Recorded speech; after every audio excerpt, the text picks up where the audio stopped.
Good morning, everyone. This is Sherry with Studio 28E, and I've decided to do a redo of my video of the purchases that I made while in Connecticut and Massachusetts. Apparently my first video made someone ill with all the movement of the camera. So some of the things that I bought won't be here. They were gifts from my daughter. They were little Halloween knives that you can find at Michael's. I think they're like for cheese knives. They're little short knives, and they say something like wicked, scared, and there's some other Halloween verbiage on them, but they're kind of cute. There were skeletons and stuff, but she likes to decorate for Halloween, so I grabbed those for her. And they were on sale, so I had like a 40% off coupon, or maybe they were on sale for 40% off, and I had an extra 20% off coupon, something like that. But anyway, I got a good deal on those. And also, while I was at Michael, I bought some flowers for my porch.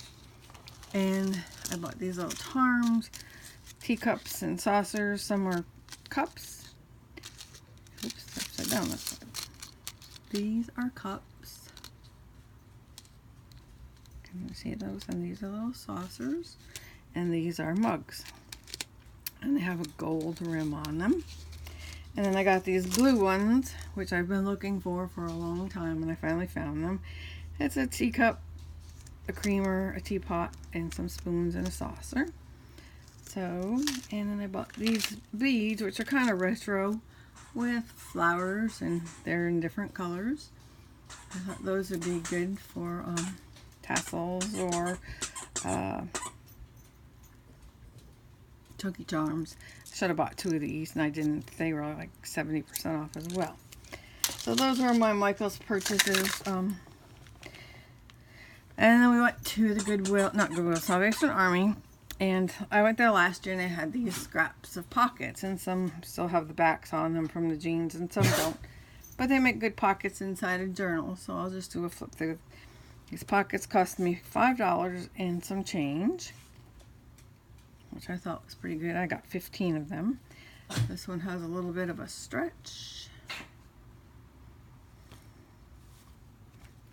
This one still has the back on it, so it's a full pocket, and it buttons. There's a little design on it.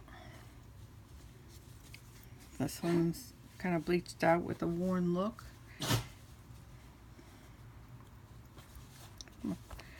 There's some Levi pockets, and they don't have the backs on them, but that's all right because you just stick down the edges, and it, it makes your little pocket. Here's another one with a little decoration on it, and it's got some fancy trim. And she finished these off by stitching. Whoever donates these or does whatever stitches the edges so they're nice and clean.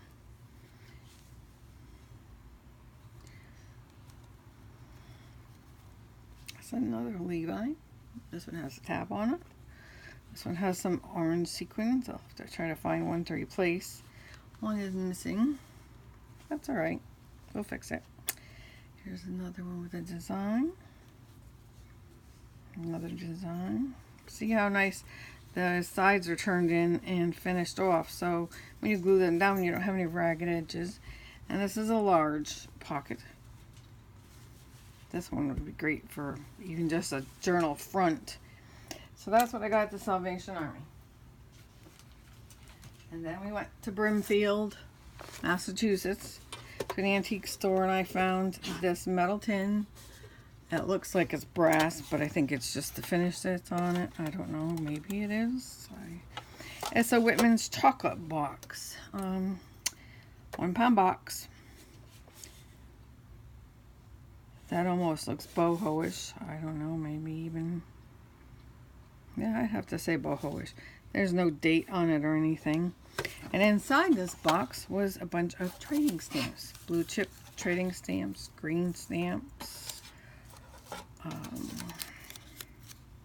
S&H green stamps, top value.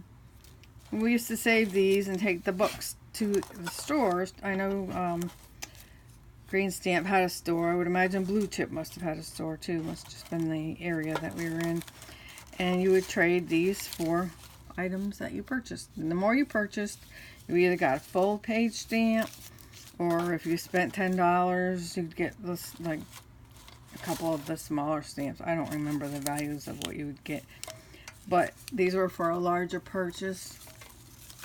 Full pages you would get sometimes. Depends on what they had in their drawer. But eventually, you know, you could fill up the books. And some items would take a book and a half. Some would take 5 books. Some would, you know, it depends. Depending on what you were buying. My husband and I bought some of our home furnishings there. And we, you know, such as silverware and such. When we got married at the S&H Green Stamp Store. So those were pretty valuable to get free items. And my husband picked out these Norman Rockwell books. This one's American Memories. They're copyrighted, so they'll have to be, I can't copy them, so they'll have to be either used as whole pictures, or maybe I can make small journals out of the books themselves. Here's the Wit and Humor of Norman Rockwell. It's a babysitter with crying babies, and the Happy Gardener. Excuse the glare, I'm not quite sure where it's coming from. Thanksgiving Day. Child Psychology. Practicing Music. Bedside Manner, the Critic. This one has romance.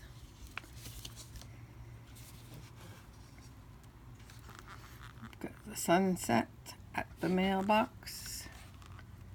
Accordion Player. Park Bench. Breakfast Table. Looking at Love. The Corsage, Midnight Romance. So I thought those were cute. And then we got these little golden books. This is The Animals of Farmer Jones. And I have a digital farmer's kit called Down on the Farm. Copyright 1953. And this is illustrated by Richard Scarry. So this will go perfect with my Down on the Farm journal kit. I love to look at these books and see how the images change through the years. You know, of course, a different artist, obviously, helped to contribute to that. But here's the Shy Little Kitten. And this one is copyright and 10th printing, 1978. Copyright 1946. So I'm not really sure, but I would leave it together anyway. I wouldn't, or I'd use just the pages, but I think I'd make a journal out of this.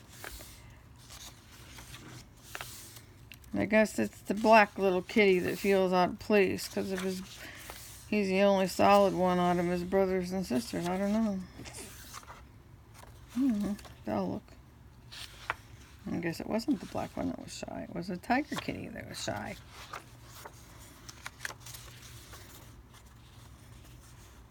And he made friends with ducks and stuff. And here's an offer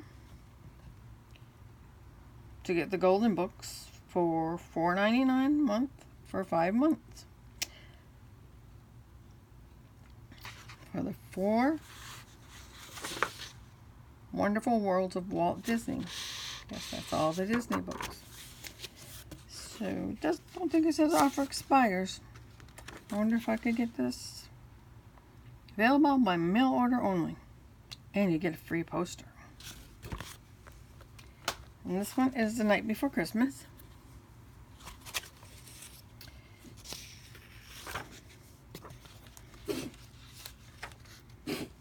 And it was written in 1822, but the copyright is 1949. It's got some pretty colors, beautiful colors, and some nice illustrations. In case you're wondering what that noise is, that's my dog. He's decided he needs to cough while I'm videotaping, but I guess it's better than barking. So I'm going to make a Christmas journal out of this one. And then I bought these 4 envelopes. I'm assuming this person was on a cross-country trip, as these were mailed like from different areas on different dates by the same person. August 18th, August 20th, August 21st, August 24th, and August 29th. Airmail, 6 cents to mail. And this was when the hotels gave away stationery. And it's got, this one came from the Conrad Hilton in Chicago. And look at this handwriting. It's beautiful. I'm going to try to read these. I don't know if I'll be able to. Even though it's pretty, it's difficult to read. So I might be scanning these in to use or to sell as digitals. But there's 5. This one came from Chicago, or did I say this? This one was mailed in Denver. This one was mailed from Denver. This one was mailed from San Francisco. And this one was mailed from Reno. And they all went to the same person, Mrs. Tatro in Chicopee, Mass. So I was happy to find those. I think they cost me $5. And then they had these free pages out in a basket from another store. So I grabbed them. I think they're part of a stamp collector's book. Some of them have lines through them. Looks like, I was trying to find a page. That looks like maybe it's so you can't copy them. Or so they couldn't have been copied at that time and then used for stamps. But I thought, well, they'd make good journal pages. I mean, they've all got the border. Some of them have print on it. Some of them don't, but folded. No, and the paper's not, it's nice and smooth. It's not, what's the word I'm looking for? It's not fragile. The edges are not. I mean, they got a little bit of browning on them, but they're not ready to tear or anything. So I thought these would be good, maybe to share in some Happy Mail or whatever. But that's what I found while we were on our trip to Connecticut. So I hope this video was a little bit better than the original, and thank you for watching.